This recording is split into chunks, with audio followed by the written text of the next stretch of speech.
Am I on? Hello, good morning everybody. So it is week 2 of COP.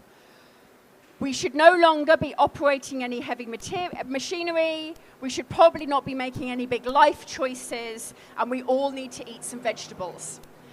So thank you so very much for joining this session. And folks, please do take a seat. I'm gonna introduce my panel in a moment.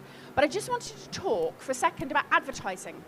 So last week, I started thinking that maybe I needed to buy a rice cooker. You know, like a proper cooker for cooking rice rather than out of a packet. I even talked to my mum about a rice cooker and whether I should have one. What I didn't do was search online for a rice cooker. And then lo and behold, I opened Facebook and there was an advert for a rice cooker. They're listening to me through my phone. No, they're not. This is the power of advertising, is that actually I probably had been searching online for how do you cook rice and why does my rice taste bad? And so actually advertisers knew that I was going to want a rice cooker before I knew that I was going to want a rice cooker. The role of advertising in consumption has become so integrated into our lives, into how we use social media, how we interact with each other, that actually it can even preempt some of our wants and needs. This is an extraordinary power that we have an amazing panel today to talk about whether that power is being used for the sake of climate action, for behavior change, for driving the climate agenda, or whether it is being used to sell more and more stuff to all of us. So I have a wonderful panel here. I'm going to read the titles to make sure that I get them exactly correct.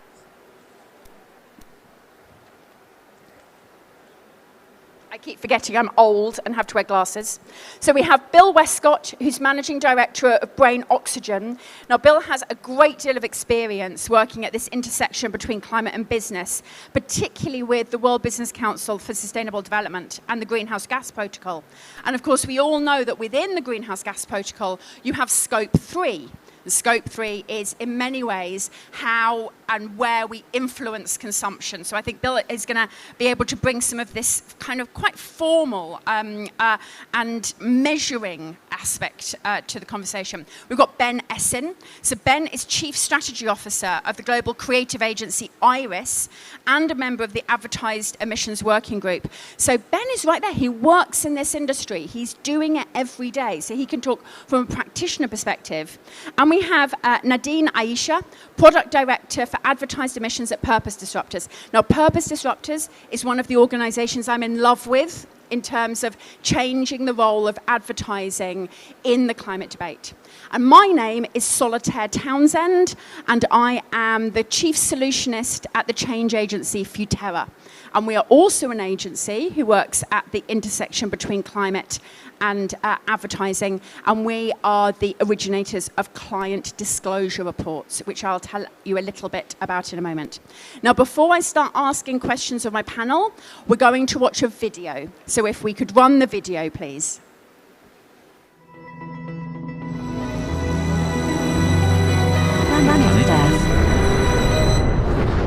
Planet Earth. 4.6 billion years ago, planet Earth formed out of dust left over from the birth of the sun. 4.4 billion years ago, volcanic activity released water vapor into the atmosphere. It cooled, fell as rain, and formed the Earth's first oceans. 3.8 billion years ago, life. Exactly how is still a mystery. Microbacteria, archaea, sea sponges. Wait, what? 1.5 billion years ago, oxygen began to accumulate. 530 million years ago, the first vertebrate. Oh, look, fish. 400 million years ago, land plants. 225 million years ago, dinosaurs evolved from reptiles. That's crazy. And 160 million years after that, dinosaurs, spoiler alert, they died. Then, 130,000 years ago, modern humans appeared. From this point onwards, we took charge and started inventing things. And what was driving our desire for these things? Advertising. Advertising. Advertising. Advertising. Advertising.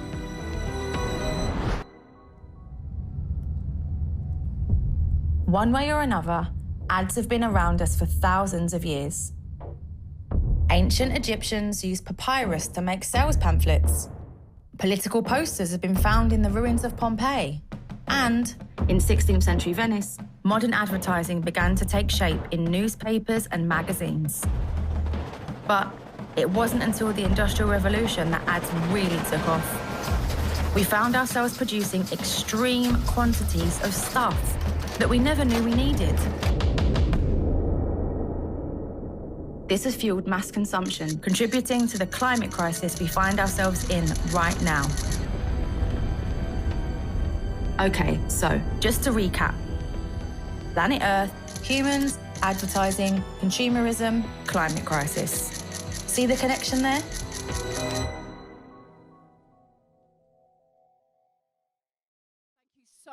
So very much. So that closed the question, do we see the connection there? Now, Bill, I'm going to come to you, particularly in your experience of working on Scope 3, which of course for many companies is their biggest part of their impact.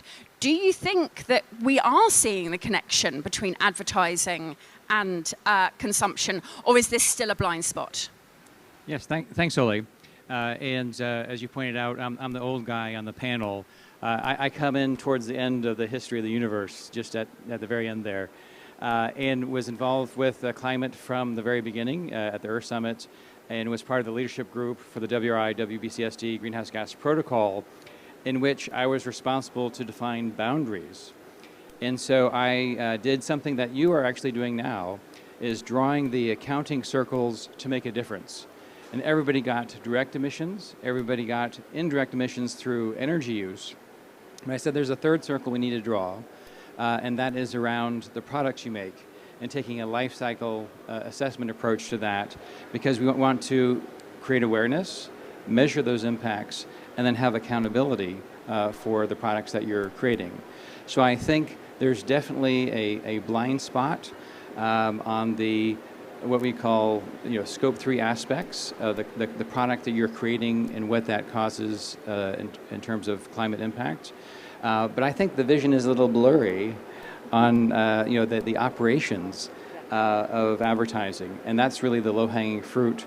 And I've had the pleasure of working with a number of ad companies this year to try to get to an open standard on the very basic stuff. Brilliant. Thank you so very much, Bill. So this idea of actually people not understanding the mechanism of how the industry works. Ben, could you tell us a little bit more about the industry and about the work that you've been doing? Thanks, Ollie. So yeah, I mean, I've been working in the advertising industry for nearly 20 years now. And I think the one thing that you see in advertising is it's a $600 billion global industry.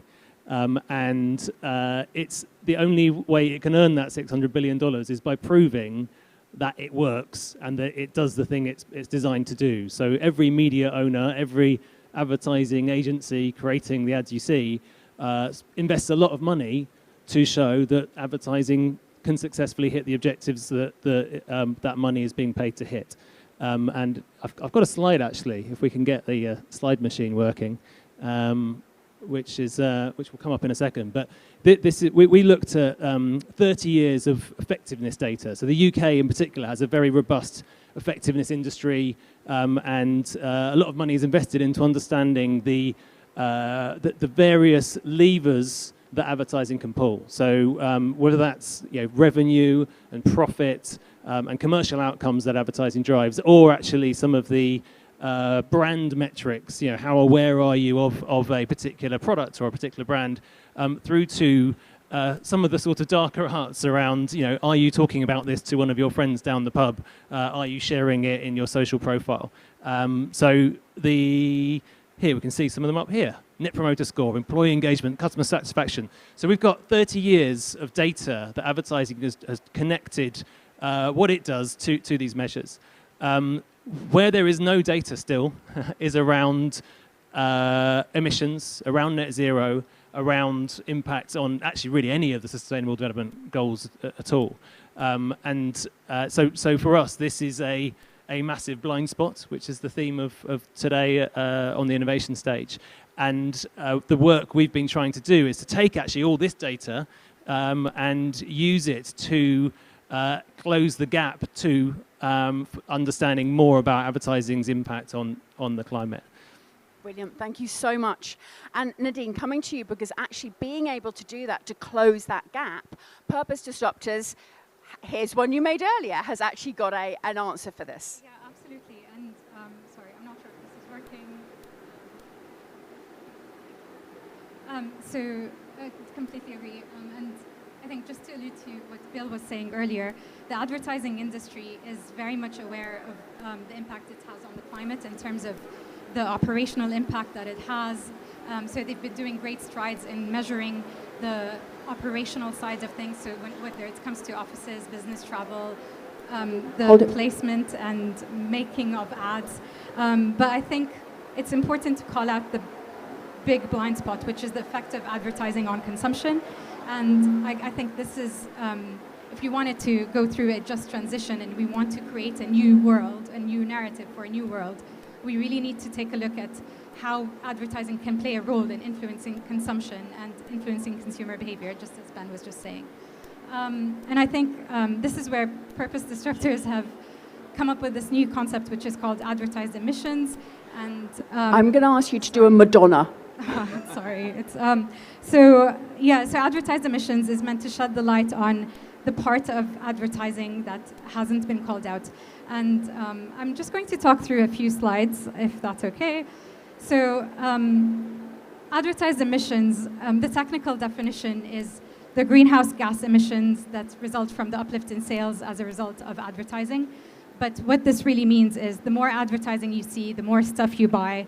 And the more stuff you buy, the more stuff is being produced, and therefore more emissions are being generated. And in COP26 last year, with the help of magic numbers, we launched a report to introduce this concept. Essentially, its purpose is to enable a dispassionate discussion around the impact of advertising by using data and measurement. And this concept was inspired by financed emissions, which is a very, very well acknowledged concept in finance. It fits, if BlackRock and HSBC can adopt such a big concept to take responsibility for their actions, then advertising industry can absolutely do the same.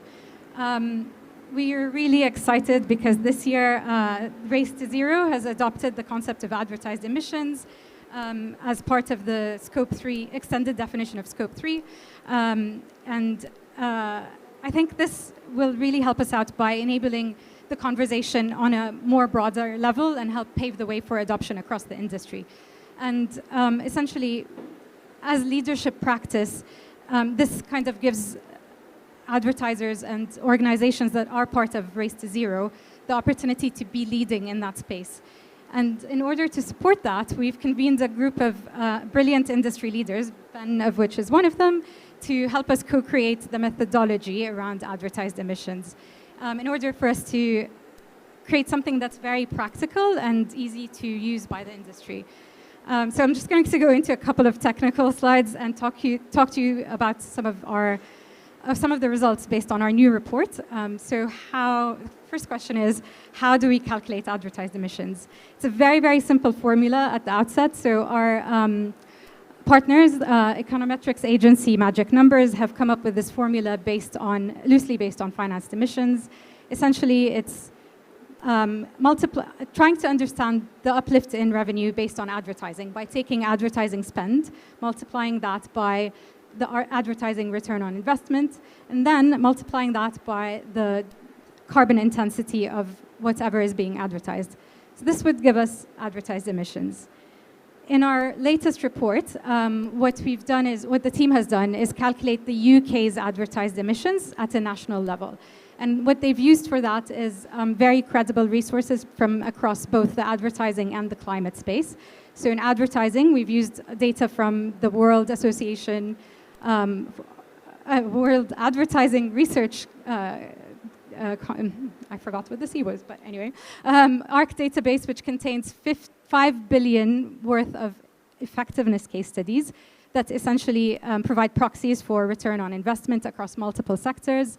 And then for calculating carbon intensities for those sectors, the team has used data from Office of National Statistics and Axiobase to conduct an input-output analysis so we can understand truly what can be attributed to the UK in terms of emissions.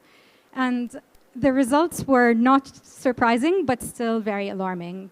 What we found out was that the UK's advertised emissions were 208 million tons of CO2 equivalent. And what this means, just to put it in perspective, is it's the equivalent of powering 56 coal-fired power plants for an entire year. And that's quite a large number. Just to put it, to drive the point a little bit more and make it a little bit more personal to each one of us, this adds around 32% to each individual's footprint in the UK. So effectively, we're consuming 32% more in terms of emissions.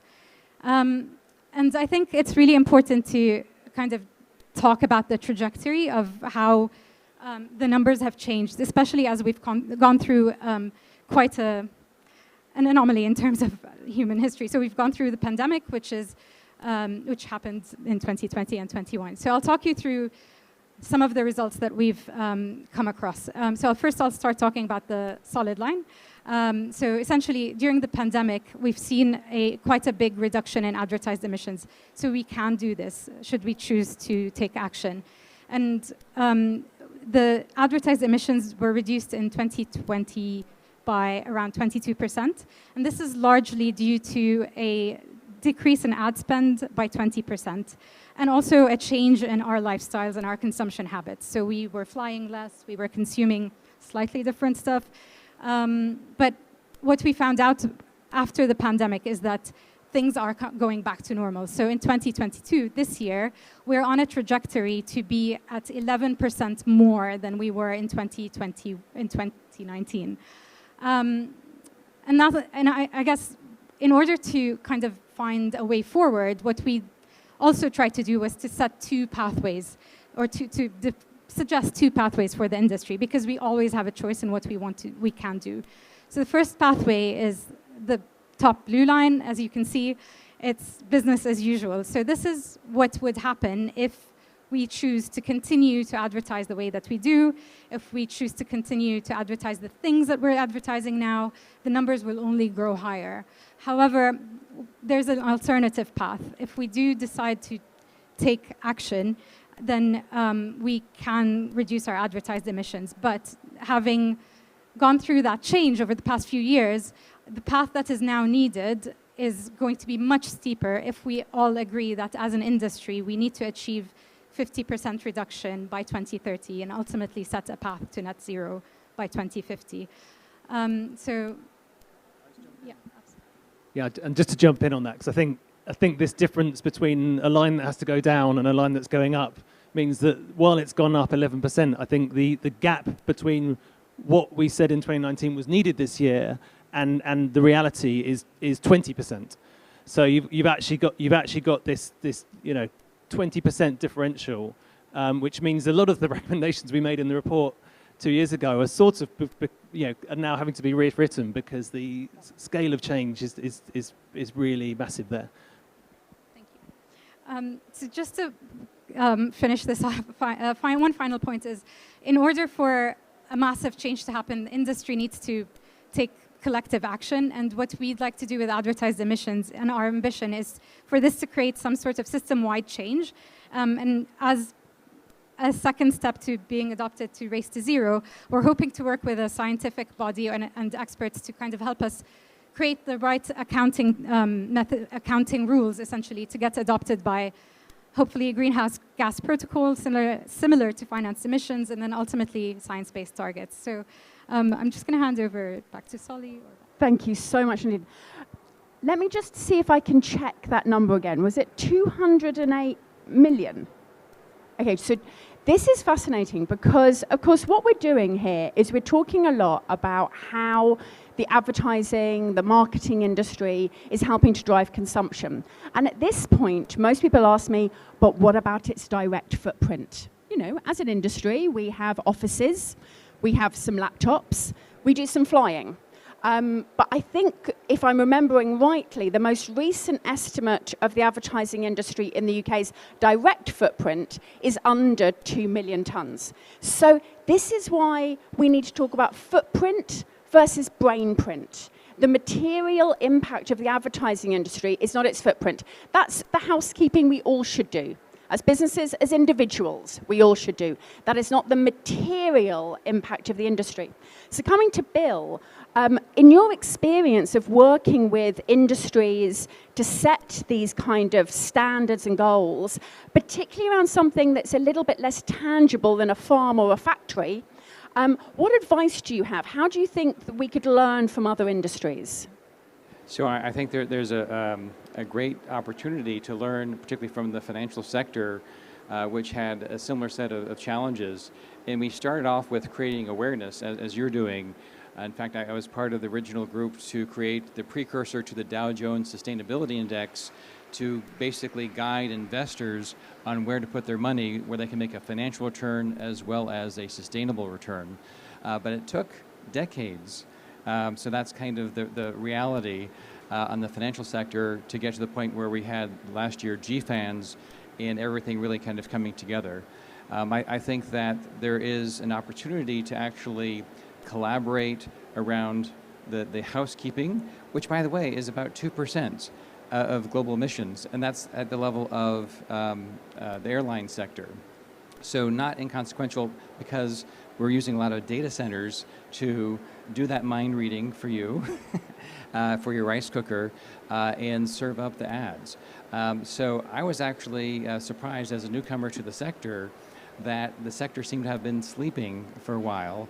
It's now awakening, and that's great.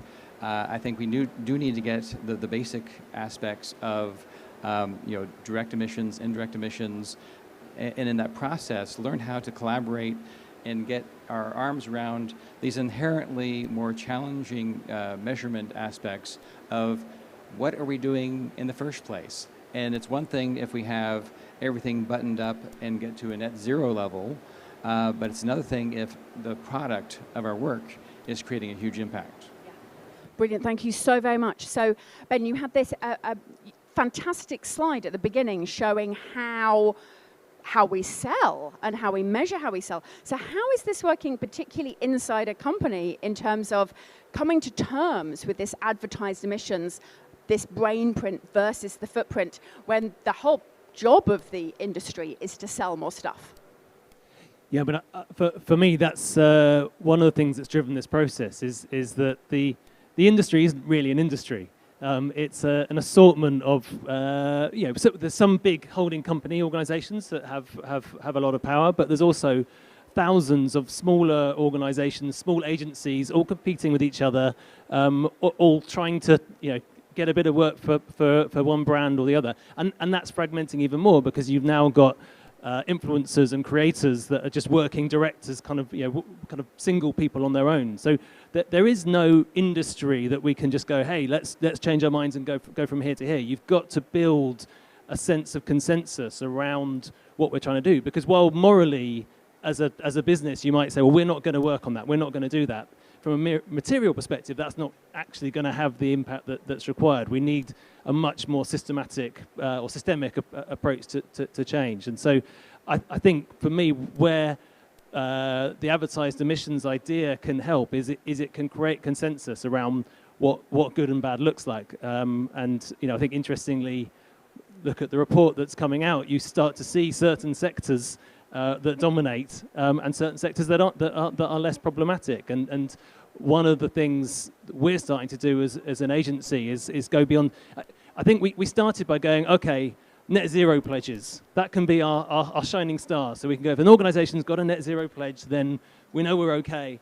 I think the 20% gap shows that that's not quite true, and we need to be a little bit more integrative. So we're now asking ourselves questions like, okay, is their business model aligned to their net zero pledge? Have they got a pledge and then they're still saying we're just going to sell loads of red meat or whatever it is? But also, how are they communicating? What kind of elements of their communications are they? Are they trying to reduce consumption behavior in relation to their product?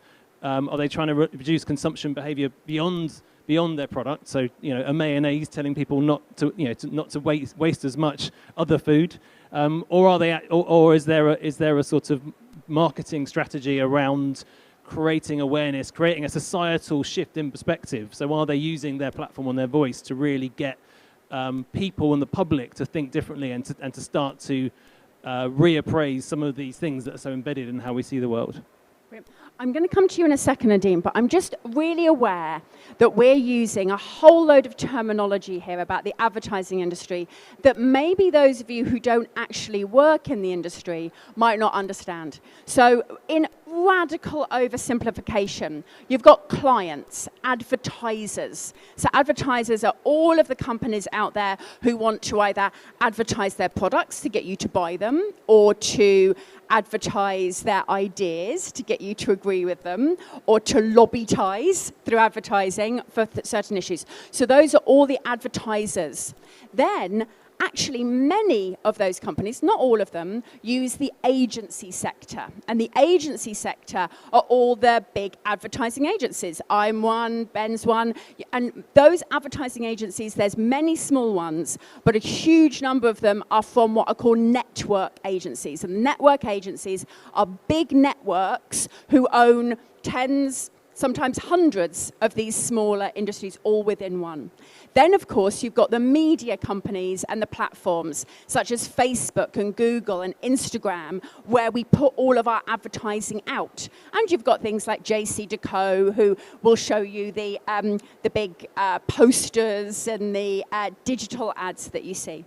Now, there's many, many other players within that, but it's really worth remembering when you're talking about this industry, it's the advertisers, the agencies, and the media companies and the media platforms. And I would argue that most of that footprint you were talking about from adverts is Google and Facebook's footprint, rather than necessarily the advertisers. So this is what we've got to remember, because all three of those have to change. I think there's responsibilities on us as agencies, many more than we've currently had. There's responsibilities on the clients, and there are responsibilities on the media distributors, on the platforms that we all use. And actually, Nadeen's and Purpose Disruptors have got such a great way of thinking about how perhaps all three of those could come together to change the industry. Yeah, absolutely. And I think this is, as Ben was alluding to earlier, just around thinking about the client portfolio mix and what the type of work that's being done. We're working on a framework currently called Red, Amber, Green. We're thinking of a new name. But essentially, it's a way to consider what the client portfolio mix is. And with the help of people like Ben, we're developing the right type of questions to be able to categorize those advertisers and to be able to enable better decision making around what an agency or a media platform can do with those advertisers. So our proposition is very simple. So there are high carbon emitting sectors that potentially might require a reduction in spend and a shifting in the effort that's being placed on them. Then there's amber or sort of medium carbon emitting sectors. Those are sectors that are on the path to transitioning to a more sustainable set of products and services. So how can advertising agencies influence and help those clients in that transition? And finally, how can we stimulate the market for low carbon economy, low carbon products, truly sustainable green companies by focusing more effort and more creativity into those sectors? So I think there are some radical things that are happening across Europe. For example, there's been a ban on fossil fuel. The French have banned advertising fossil fuels.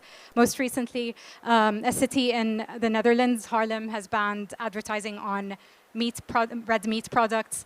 And on a more UK national level, we've got pioneering media platforms, as you just mentioned, like The Guardian, who don't accept advertising for fossil fuel. So I think there's a bigger question to the industry, which is, what is the bold and innovative leadership that needs to be taken or done in order for us to transition the industry to be in service of the planet and the people, essentially?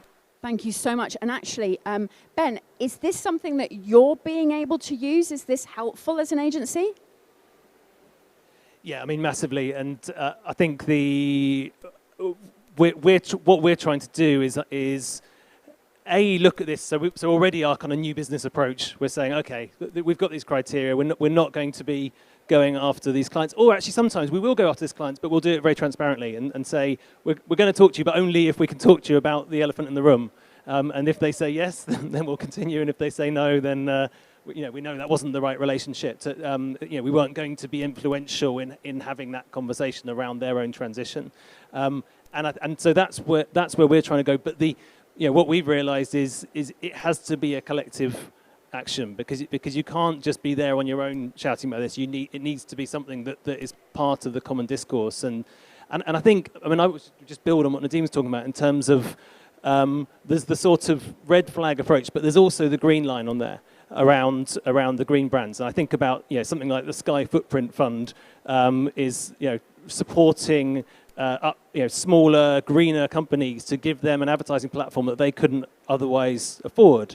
And I love the idea, could that be taken a step further? And that's actually paid for by charging more to the red brands at the top. So you've got almost a sort of taxation system within the market that is allowing for that transition to happen, because it is a transition. It doesn't need to happen all overnight. And I think we're seeing the same thing. So the more that we say we're not going to work on this client, the more we get an interesting, sustainable client come to us. Our biggest growing sector in terms of clients is healthcare at the moment, because everyone's concerned about their wellness and their well-being and their health. So, I don't think we're in a place where the income is just going down by not working on high carbon clients. Actually, it is a transition, and it can be a really positive thing for the industry. I could not agree more. And in fact, just this year, Futerra, my agency, was named as the first climate solutions provider under the Race to Zero that is a professional services company. Now, climate solutions providers tend to be renewable energy companies, EV companies. So how could an agency who has this big brain print, but not such a big footprint, become a climate solutions provider? It was by actually calculating all of the work that we do and how much of it is within that green zone. And to become a climate solutions provider, 90% of our revenue needs to come from within that green zone. And now that's quite challenging. It means that there's a lot of things that Futerra says no to. And actually, if we have a client in the orange zone, if they haven't got to within the green zone within 2 years of us working with them, we're not allowed to work with them anymore, or we lose our certification. Now, not every company in 2022 is going to be a climate solutions provider in the industry. But one of the things that Race to Zero is asking industries to do is calculate how far away from that are you. Actually, are you only 2% a climate solutions provider? Are you 10%? Are you 15%? And how long do you think it will take your agency to get to the climate solutions provider level? Because it's kind of lonely here as Futerra. We were really excited to do it. It was actually much harder than getting our B Corp certification. I didn't think anything could be harder than getting a B Corp certification, but this was.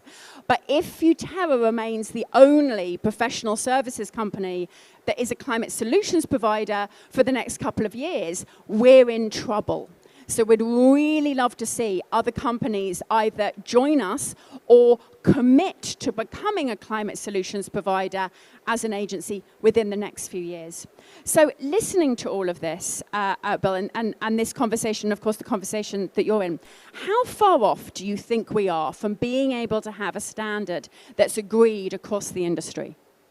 So I moderated a panel at Cannes, the Lions Festival of Creativity, which is my first deep dive into the sector. And I actually had two panels. On one panel, I had two members who had their own proprietary black box models on how to measure the emissions of their ad campaigns. And I said, by COP27, can we actually put your proprietary models out on the table so everybody can examine them? And they said yes. One did it pretty much, and the other has not. And that's where I feel there should be a huge sense of urgency. This is very doable, and it's not quite happening. And there's so many details that need to be worked out. That actually, I think, is the first step. Coming up with a standard about what is the impact of the advertised emissions, that's going to be even more challenging. So my little concern is that if we're having a hard time just doing what we know we have to do, and we have the data, we have the models, we just need to open them up, share them, have an open source model for the entire industry, so we're all talking in the same terms, apples to apples comparison. It's going to make, you know, the harder challenge all that more difficult. On the other side, as we do this and we do it with urgency, I think that does help build those behaviors to tackle the larger challenges. And we do have other I think, great examples. One of the most brilliant things that the US EPA did back in the 80s was said, we want everybody to publish the toxics they are releasing into the environment. You have a permit to do that. It is legal to do that. We're just asking you to put the data out there. And they did, and they were shocked. Like you're saying, oh, are we a 2% agency or are we a 90% agency? And management was absolutely shocked just by getting the data and seeing it, and that was an internal transformation. So I think there's a similar opportunity here. So thank you so much for that. And one of the simple ways perhaps that could be done is what's called client disclosure reports. Now, client disclosure reports are for agencies such as myself and for Ben, and they've also now been covered by the Race to Zero. So in the Race to Zero guidance, it encourages, as a leadership position, agencies to produce a client disclosure report. It's very simple. It's a little pie chart that says, by percent of your revenue, who pays your bills? Do 20% of your revenue come from healthcare? Does 50% of your revenue come from food companies? Or does 20% of your revenue come from oil and gas? And they're very simple to do because every company in the world has a standard industry code. So you don't have to worry about whether you know what industry your clients come from. Now, many of the companies that are producing these reports are not just producing the pie chart. They're giving a lot of explanation about the work they do. Because say, for example, you're working on a renewable energy project, for an oil and gas company, you'd want to put, well, you have to put oil and gas into your revenue because that's the standard industry code. But then you probably want to talk in the report about the work that you're doing is a bit different. That's okay. We always give context information to hard data. Now, over 200 agencies are now producing these around the world, 8 countries so far. But not one that I know of the network agencies are yet producing these reports, these client disclosure reports. And I'm not entirely sure why. Because if you're proud of the work that you do for the clients that you do it for, why would you not want to say that these are the industries that you work for? And I'm a little bit worried that perhaps the agencies aren't proud of the clients and industries that they're working for, be that oil and gas, be that tobacco, for example, that there might be any number of industries that these big global advertising agencies are working for that they don't want you and I to know that they're working for. So I think now that it's become part of the Race to Zero to produce these reports, over the next year or two, we're going to find clients, and any of you might work for an organization that works with agencies, clients asking to see these reports from their agencies. And in fact, I can say that in the next few months, at least 2 big advertising clients are going to be asking for these reports. So I want to come to Nadeen, and as we close out and finish off, I want to talk about that green part, the actually using the incredible creativity, the incredible ability of this industry to push positive change, because we've talked a lot about pushing negative change. How do you think that the industry can do that? Thank you, Solly. I think, so as we talked a lot about how the industry is aware of its impact it's aware of the climate emergency.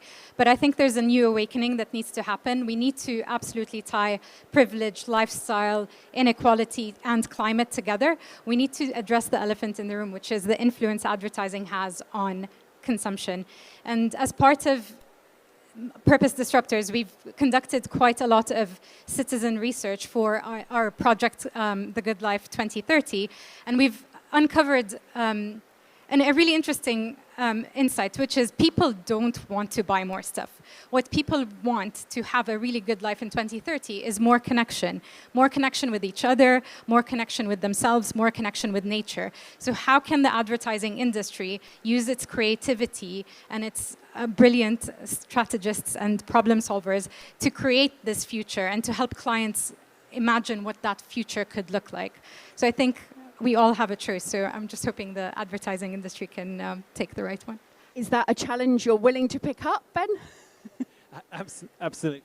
Absolutely, and yeah, I mean, for me, there's two fast-growing elements of advertising, and one is about culture, not just creating an ad, but creating cultural narratives, and we've seen amazing work tackling really challenging issues around race and gender, and I'd love to see the same happen in the world of climate. I'd love to see who's going to tackle a just transition as a topic and really storytell around it. The other fast-growing area is in data, and customer CRM platforms that talk really closely to customers. Now, I'd love to see a world where they become kind of circular marketing platforms where I'm selling you a product one week, but I'm asking it back the next week because we've got a real sort of give and take relationship where you're participating in my world as a brand. I'm selling you a service rather than a disposable product. I'd like to come in on that as well, because I think I'm super optimistic about the ad sector and its positive impact potential, particularly around circular economy, which I've been working on for over 30 years, where you sell services, not the products. It's the free lunch for climate. It makes money. It makes things more affordable for everybody. So that it addresses so many of the SDGs, not just number 12, sustainable consumption. And another little bright spot is one of the clients I'm working with in the ad sector is an ad exchange called OpenX. And they actually use the circular economy to go from running their own data centers, buying the hardware and the software, to going into the cloud. And they reduce their emissions by over 96%. And in a very short period of time, maybe even this week, they'll be releasing a third-party validation that they may be the first company in the world to meet what Ben mentioned earlier, the Science-Based Targets Initiative net zero targets. So the ad sector, in some sense, is going from zero to hero on the race to net zero. And it could be this little ad company as the first. Brilliant. So we can't close out a session here at COP without mentioning the IPCC. So this year, in AR6, Working Group 3, that was published in April of 2022, you all will have spotted this 5% reduction in demand-side emissions that could come through sociocultural and behavior change. What does that mean?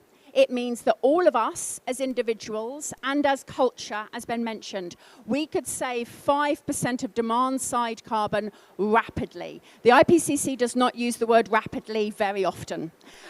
That's because behaviors can change much, much, much faster than technologies can.